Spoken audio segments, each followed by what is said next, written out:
Hi everyone, welcome back to my channel, and today we're going to cover a very important question that everybody asks yourself.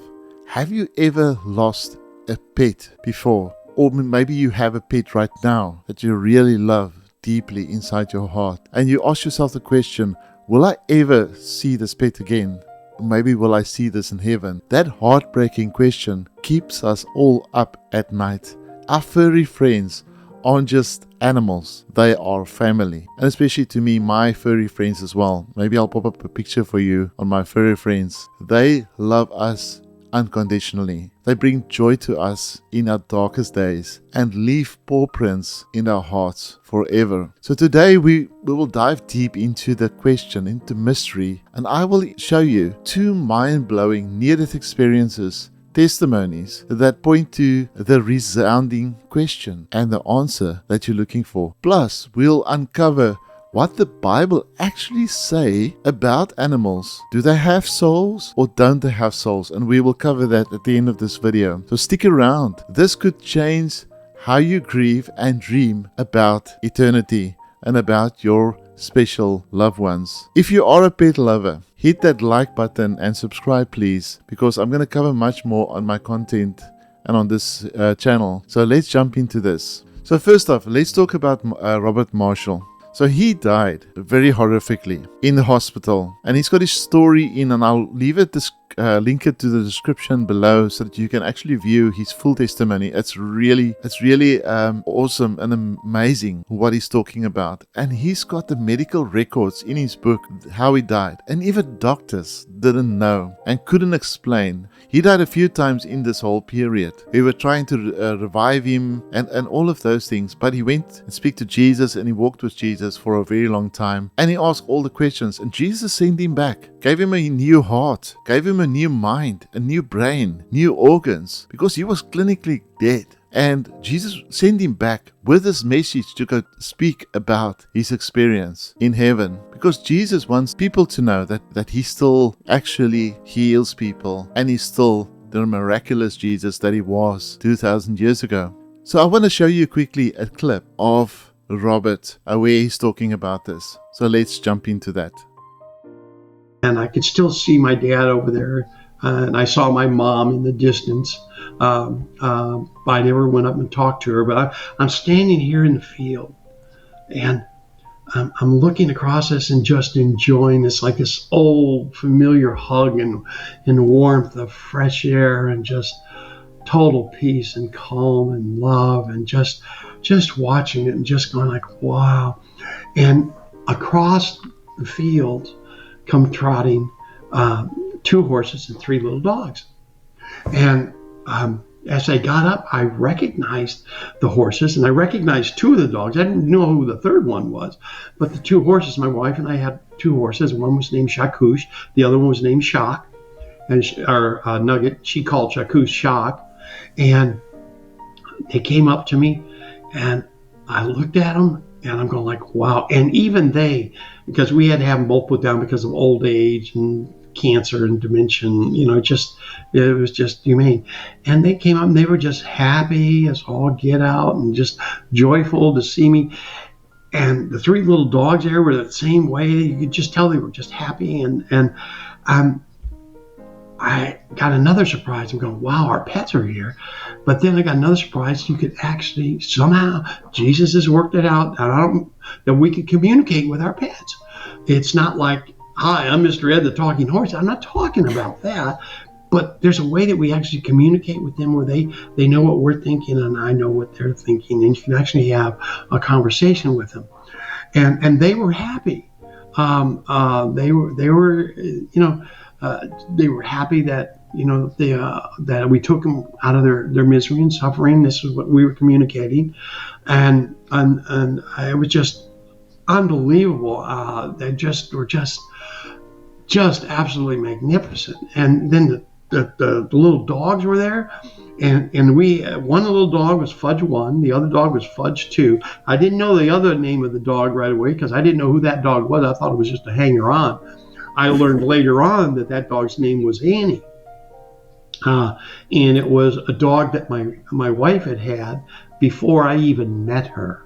So if this doesn't warm up your soul, I don't know what will. So Robert's story isn't just a feel-good tale. It's backed by medical records, like I said earlier, and his unwavering faith in Jesus Christ. It screams that our pets aren't forgotten in eternity. They are welcome because God made them the same as He made, and we'll talk about this at the end of the video, the same as that He made humans, man and woman. He made the creatures, the living creatures on land and in sea and in the air. So now we'll go into the second testimony. I'm going to play just a short clip as well from John Burke, and then we'll talk about that. And John Burke talks about Dean Braxton that also had an NDE, and he went to heaven and what he sees there, and then we'll come back and just talk about that. I also am going to talk about why some theologians say, sorry, animals don't have souls, so your pets won't be in heaven. I want you to listen to what Dean Braxton discovered that actually changed his belief system. Dean was a Christian at the time that he died of sepsis for 1 hour and 45 minutes and then was resuscitated. At the time, he told me he didn't think there would be animals in heaven.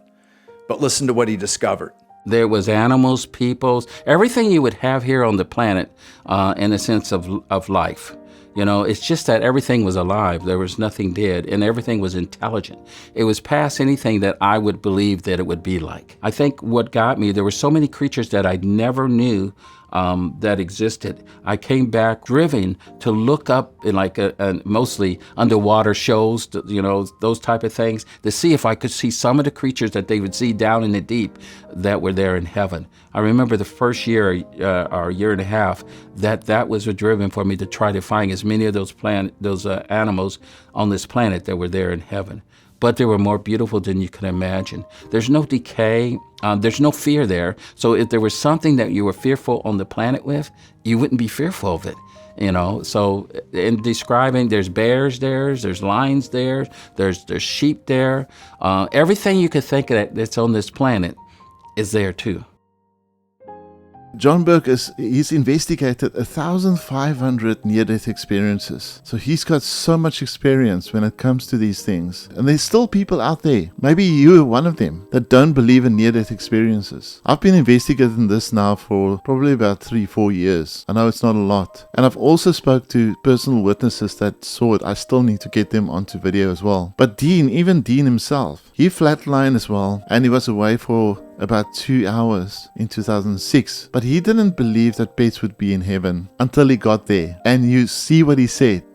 Now, I know there's going to be a few people out there that's going to say, listen here, but how can we eat animals? And I'm going to just say to you, if you know the Bible, you'll see that God created livestock for a reason. So I want to now jump into the next part of this video and try to make this video very short. But I want to just bring up some Bible verses here.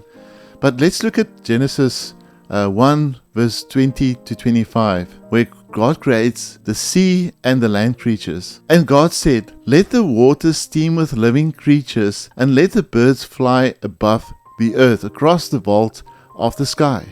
So God created the creatures of the sea and every living thing that which the water teems and that moves about in it, according to their kind, and every winged according to its kind. And God saw it was good. God blessed them and said, be fruitful and increase the numbers and fill the waters in the sea, and let the birds increase on the earth. And there was evening and there was morning, and the fifth day. And then God said, let the land produce living creatures according to their kinds, the livestock, I was saying earlier, the creatures that moves along the ground, and the wild animals, each according to its kind.